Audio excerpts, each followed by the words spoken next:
मेहनत का फल का महत्व। मेहनत का फल महाटवा स्टोरी। ऐसे इन हिंदी। एक नगर में प्रतिष्ठित व्यापारी रहते थे, जिन्हें बहुत समय बाद एक पुत्र की प्राप्ति हुई थी। उसका नाम चंद्रकांत रखा गया। चंद्रकांत घर में सभी का दुलारा था। अति कठिनाई एवं लंबे समय इंतजार के बाद संतान का सुख मिलने पर घर के प्रत्येक व्यक्ति के मन में व्यापारी के पुत्र चंद्रकांत के प्रति विशेष लाड़ प्यार था, जिसने चंद्रकांत को बहुत बिगाड़ दिया था। घर में किसी भी बात का अभाव नहीं था। चंद्रकांत की मांग से पहले ही उसकी सभी इच्छाएं पूरी कर दी जाती थी।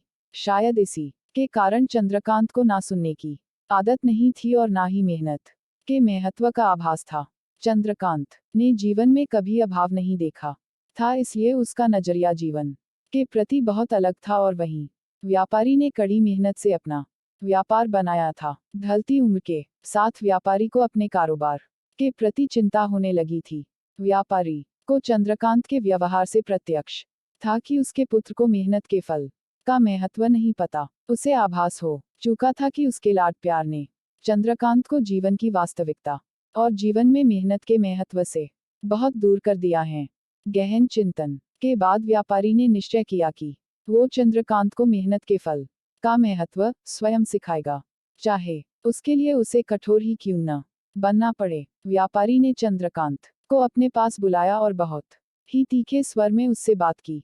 उसने कहा कि तुम्हारा मेरे परिवार में कोई अस्तित्व नहीं है, तुमने मेरे कारोबार में कोई योगदान नहीं दिया, और इसलिए मैं चाहता हूं कि तुम अपनी मेहनत से धन कमाओ, तभी तुम्हें तुम्हारे धन के मुताबिक 2 वक्त का खाना दिया जाएगा। यह सुन कर चंद्रकांत को ज्यादा कोई फर्क नहीं पड़ा। उसने उसे क्षण भर का गुस्सा समझ लिया, लेकिन व्यापारी ने भी ठान रखी थी। उसने घर के सभी सदस्यों को आदेश दिया कि कोई चंद्रकांत की मदद नहीं करेगा और ना ही उसे बिना धन के भोजन दिया जाएगा। चंद्रकांत से सभी बहुत प्यार करते थे, जिसका उसने बहुत फायदा उठाया।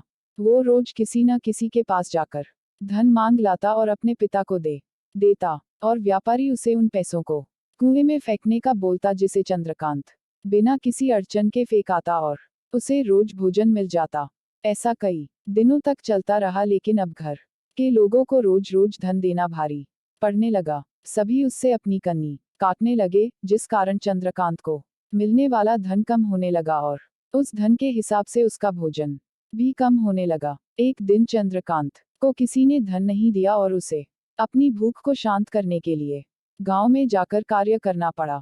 उस दिन वो बहुत देर से थका हारा व्यापारी के पास पहुंचा और धन देकर भोजन मांगा। रोज के अनुसार व्यापारी ने उसे वो धन कुएं में फेंकने का आदेश दिया, जिसे इस बार चंद्रकांत सहजता से स्वीकार नहीं कर पाया और उसने पलट कर जवाब दिया, पिताजी, मैं इतनी मेहनत करके पसीना बहाकर इस धन को लाया और आपने मुझे एक क्षण में इसे कुएं में फेंकने कह दिया। यह सुनकर व्यापारी समझ गया कि आज चंद्रकांत को मेहनत के फल का महत्व समझ आ गया है। व्यापारी भली भांति जानता था कि उसके परिवार वाले चंद्रकांत की मदद कर रहे हैं, तभी चंद्रकांत इतनी आसानी से धन कुएं में डाल आता था। लेकिन उसे पता था, एक ना एक दिन सभी परिवारजन चंद्रकांत से कन्नी काट लेंगे। उस दिन चंद्रकांत के पास कोई विकल्प शेष नहीं होगा। व्यापारी ने चंद्रकांत को गले लगा लिया और अपना सारा कारोबार उसे सौंप दिया। आज के समय में उच्च वर्ग के परिवारों की संतानों को मेहनत